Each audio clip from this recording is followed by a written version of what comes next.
So we have missed two things from previous sessions, like super and protected keywords. So when we going to use and what actually they means. Okay, the super is used to call actually the parent class. So like when we want to refer to the parent, so this it's kind of similar to this, but super is kind of only to the parent. Let's say when we use this is used when we're using a constructor and when we have local parameters and class parameters in those scenarios to refer to only to the um, class variables when there is a conflict. Always when you do this dot also it means the same. Uh, but when we have a conflict between the variables, then we use this keyword to refer only to the class variable. Similarly, when we have a virtual and abstract classes, in those scenario, in virtual, what we're trying to do, we're trying to override the existing variables in the virtual class and existing methods in the virtual class in our local class, right? We will extend the virtual class, and if I want, I will override them. Otherwise, I will use the same. Right? Overriding means what we do. We will do with the same name of the variable, same name of the method, and we'll give the keyword called a override. So if in case, even though I've overridden or like I have a conflict between these two, usually what will happen, it will use the local class method only. But still, I want to use the parent, I mean the virtual class variables or methods. In those scenarios, I will use a super keyword to refer to my parent class. So let's see an example. So I have written some example meanwhile before we getting joined.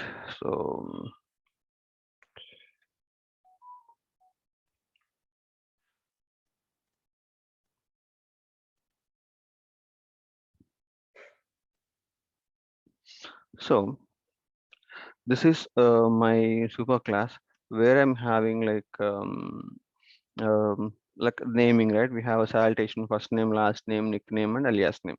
Okay, so here, like all three variables, I am declaring access modifier as a public. So in the class or outside the class, I can use them. And two variables, I want to make it as a private and protected. Nickname as a private and alias name as a protected. So we're going to see the difference between private and protected as well, along with the super. So okay, so I have this virtual class written, fine, and I have some virtual methods as well. So here in the other class, the super class, where I'm going to 1 second. So I have something is not getting saved.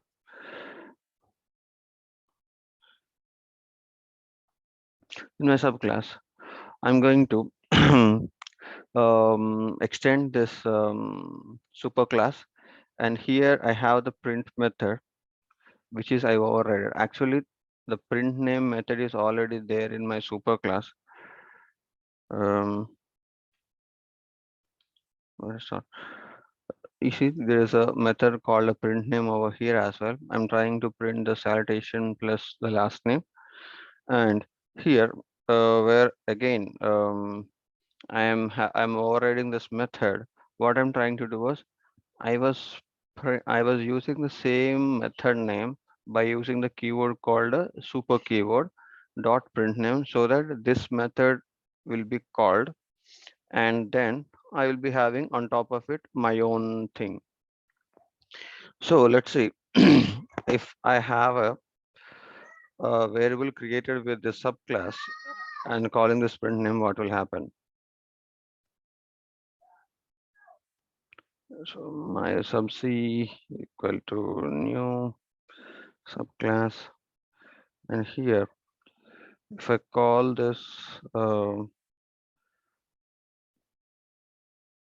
method, let's see what will happen. So I'm going to execute only these two lines.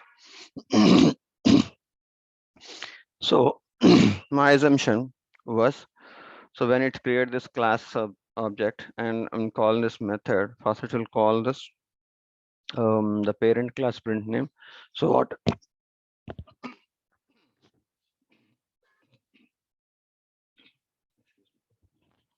it's calling the parent class print name. So why it's printing the my name is, and then followed by it's having its own debug. But you can call me as this one. Okay, let's see how it's being printed. Okay, so first it will print the virtual class and then the child class it will print. Now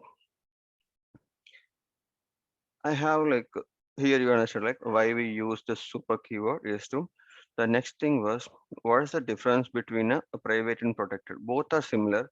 You can use these variables within the class.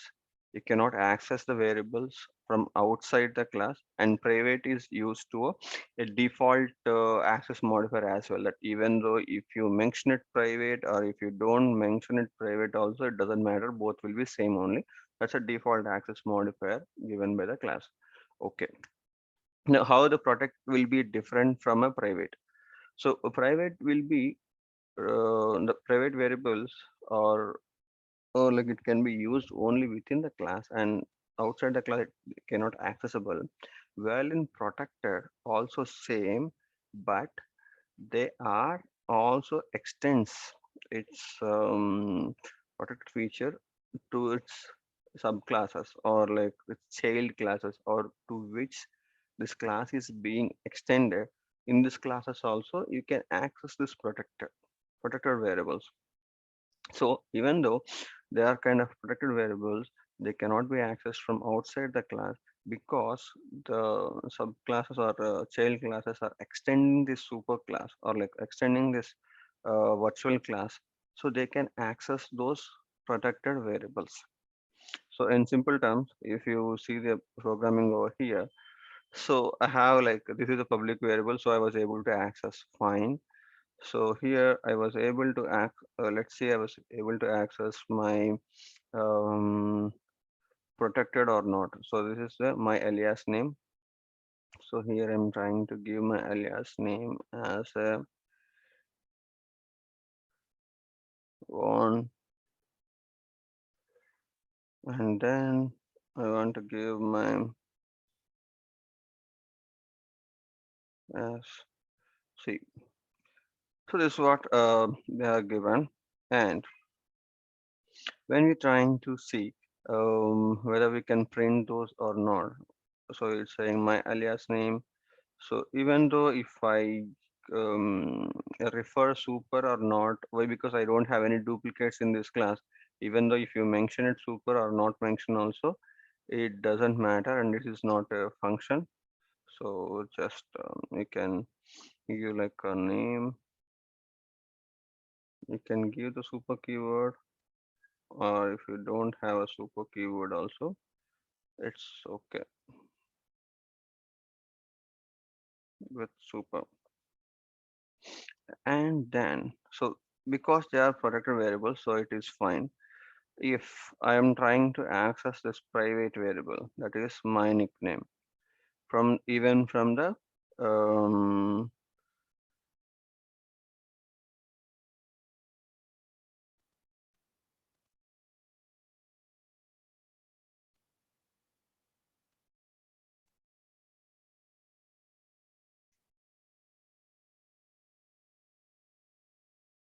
sorry, yes, I'm trying to correct here,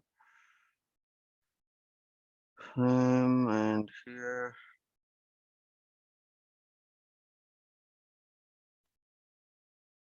my nickname.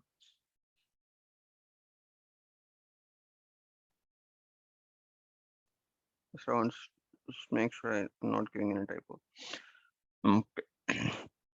See here when I'm trying to use this itself, it is giving me, it is not visible. So let's say if I gave like super keyword whether it work or not. Obviously, it will not work here because with it's super without super also it doesn't make a difference. Why? Because we don't have any local variables or a class a subclass variable. So So in simple, the protected variables can be accessed within the class, or like the classes which extending this virtual class can be used the protected variables. You cannot access the protected variables outside your class. And private also same, where the private variables even you cannot use them in the extended classes as well. Okay, I'm just trying to execute and see so that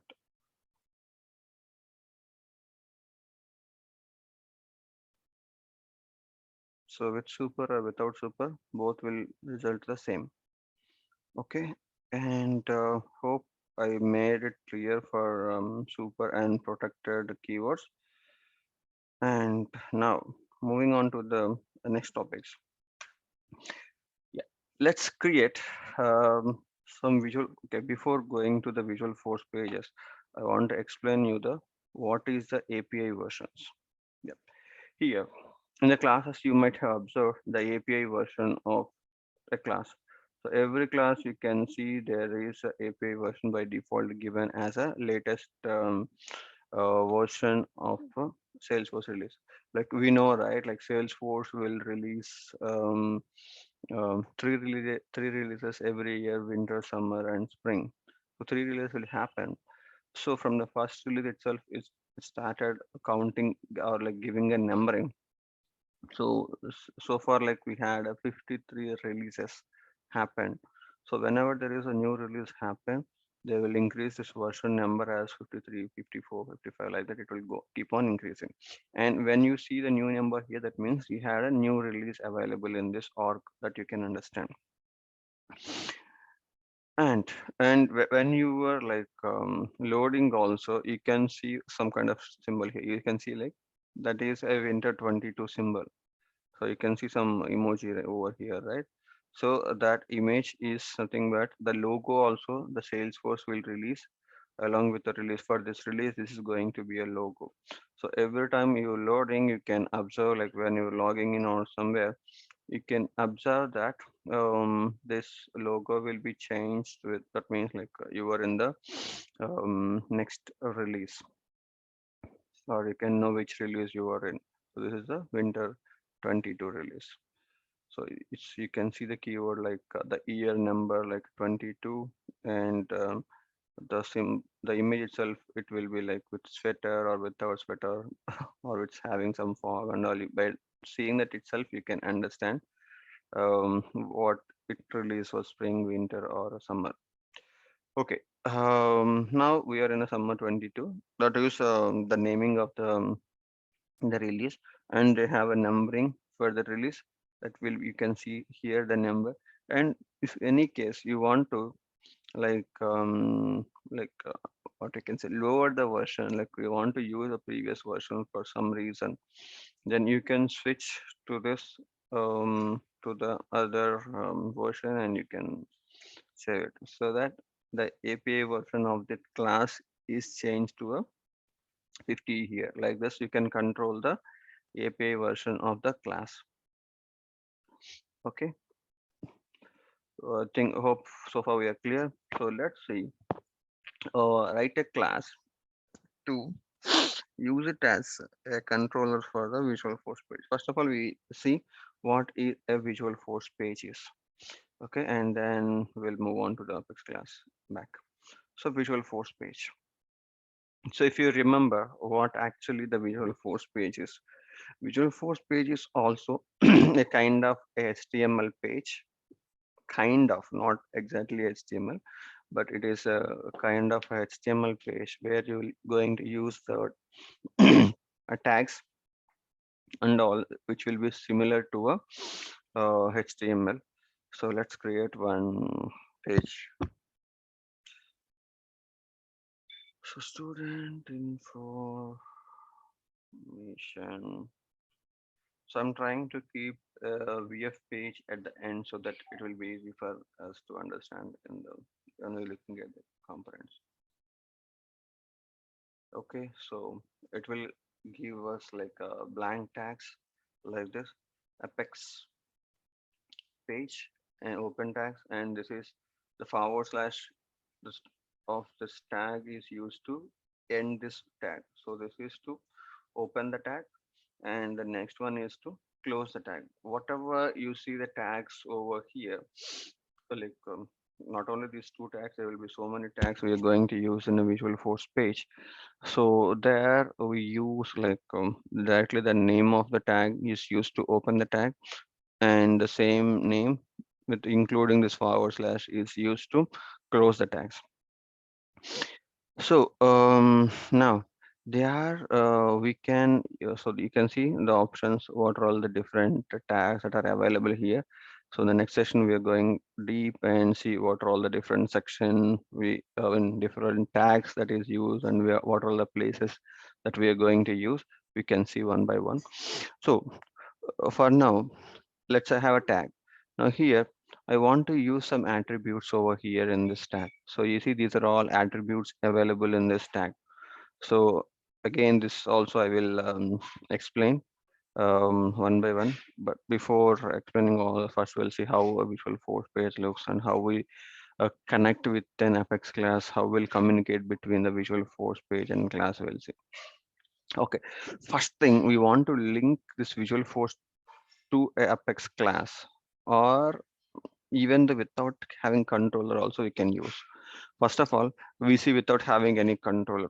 Okay, so I'm taking the same example. My name is this guy gave some name. This one I want to give, and I'm from Harvard. Okay, so this is what I want to print over here, and I do a save. Then and see here there's a preview button where you can see how the output is being. Okay, so even though I gave two lines, it's giving in a single line. Okay, so what I can do now? Now I can use a thing called um, page, sorry.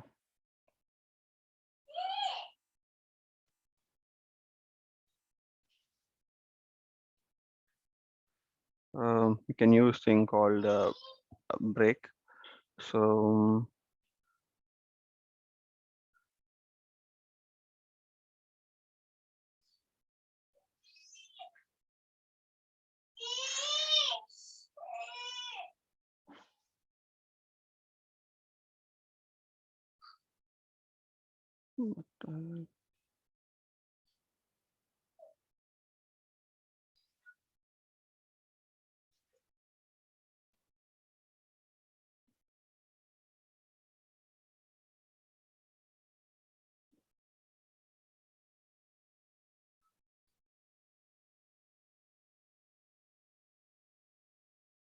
I forgot the time or what.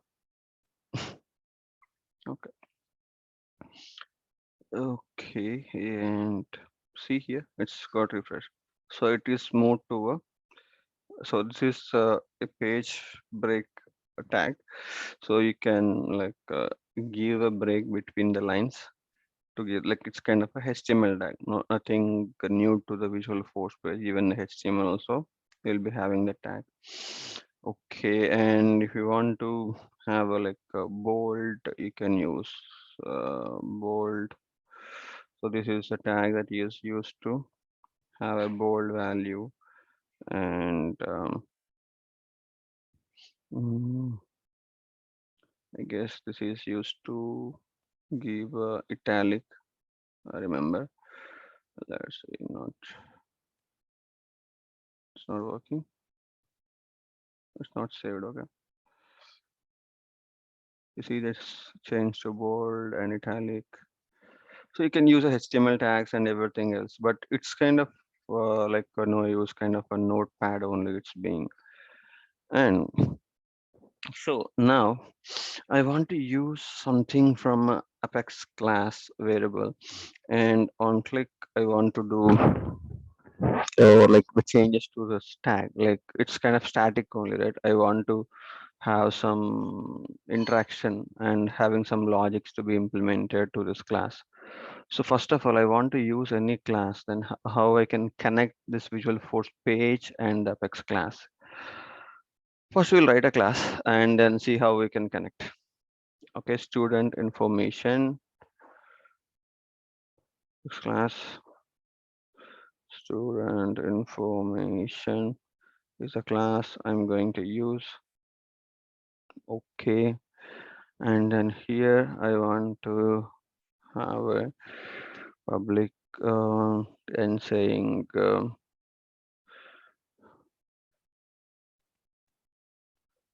student name, and what is the data type of it? That is a string data type, and I have a variable name. Okay, so I created one variable as a name of the student. Fine. Now I want to use this class as a Visual Force page to connect. So there is a tag called a controller where we can mention this Apex class name so that we can communicate from the Visual Force page to a class and class to a Visual Force page. So that's what we're trying to connect this to. Okay, done. Now, so here I have this Vanderberg, or can't pronounce it correctly. So I want to use this name to this variable. So I want to use this name over here. So instead of using this name, I want to use the variable from the class. So this is how I can use the what I can say. I can use the um, unknown property, student name. Okay, it's not saved. First, you have to save here, and then only we can use it here. You can see the error messages over here, right? It is same. Okay, still it is not visible. Why it is not visible is, so there are methods called getter and setter methods is used to communicate between a Visual Force page and class. We cannot directly use like this. The first thing was, this is the expression how we can use this. But when we are trying to communicate with a Visual Force page, the concept is called a getter and setter methods. Okay, why we use a getter and why we use a setter methods? Getter method is used to so look at these terms um, from the Visual Force page. So when the Visual Force page is trying to get some value from the Apex class, then it will use a getter method to get the value from that Apex class. Setter method. Setter method is used to set the variable value from Visual Force page to um, in terms of I can say here when we want to communicate from Apex to Visual Force page, we'll use a getter method in simple terms, and the setter is used to Visual Force page to Apex, so that it will be more simpler. So if you want to pass the value, even though there is a variable that you're assigning and all, it's not in the same class and thing, right? So you have to somehow it has to pass from a class to Visual Force page and Visual Force page to a class.